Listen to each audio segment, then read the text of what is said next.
L'ange de Munich, de Fabiano Massimi. Traduit de l'italien par Laura Brignon, lu par Nicolas Matisse. Zauer s'était accroupi, s'efforçant de ne toucher à rien. Les yeux au niveau du cadavre, il souffla sur le sang. La surface ne se rida pas. Il avait séché. Si la porte avait été forcée à 10h15, il n'y avait vraiment plus rien à faire pour cette fille, qui devait être morte bien avant, sans doute dans la nuit. « Le maître des lieux est-il au courant ?» demandait son collègue. « Pas vraiment », répondit Schwartz. Zauer se tourna vers le trésorier. « Pas vraiment. Nous l'avons bien sûr informé qu'il était arrivé quelque chose à sa nièce. Il y est très attaché, et c'est justement pour cela que nous ne voulions pas lui dire au téléphone ce qui s'est passé exactement. Il est en route. Il devrait être ici avant 13h. » « Bien, » dit Mouty.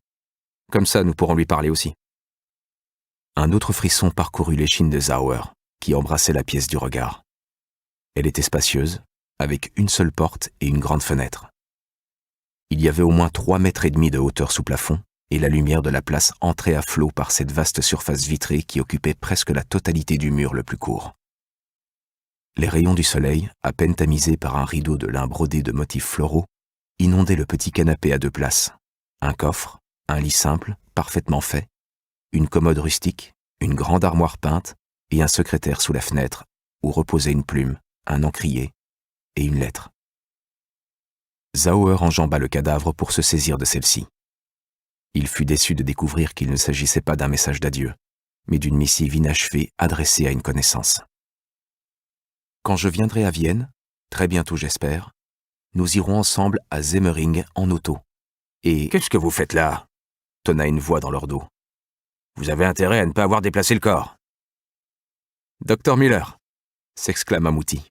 « Ne vous inquiétez pas, on a fait exactement comme vous avec votre femme. On ne l'a pas touché. » Le nouvel arrivant était un grand et gros bonhomme qu'on n'aurait cru quinquagénaire en raison de son épaisse tignasse et de son énergie, mais qui, à la stupéfaction systématique de ceux qui l'apprenaient, approchait des 70 ans.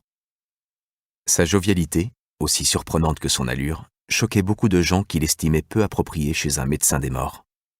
« Mon cher Förster, ma femme attend toujours de rencontrer la tienne pour lui donner 2-3 conseils, » rétorqua Müller en posant une mallette de cuir noir à côté du cadavre. « Pauvre Lina, dit-elle à chaque fois. Si tu veux, je peux lui donner quelques tuyaux moi-même. »« Oh non merci, » répondit Mouty. « Je l'ai choisie plus jeune pour qu'elle me survive. Je ne voudrais pas me faire avoir. » Zauer jeta un regard furtif à Schwartz, qui, planté sur le seuil, ne paraissait guère apprécier ce numéro. « C'est bon, Müller. On vient d'arriver et on n'a même pas effleuré le corps, » intervint-il.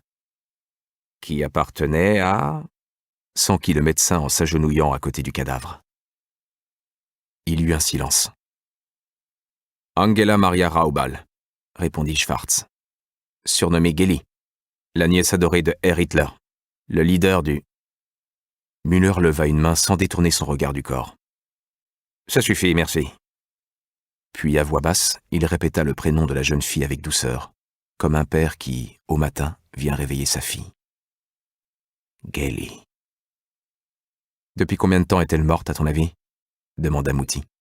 « D'abord, on va essayer de voir comment elle est morte, » répliqua le médecin légiste. Il se releva. « Aidez-moi, on va la tourner. » « Avant de la photographier ?» s'étonna Zauer. Müller ne répondit pas.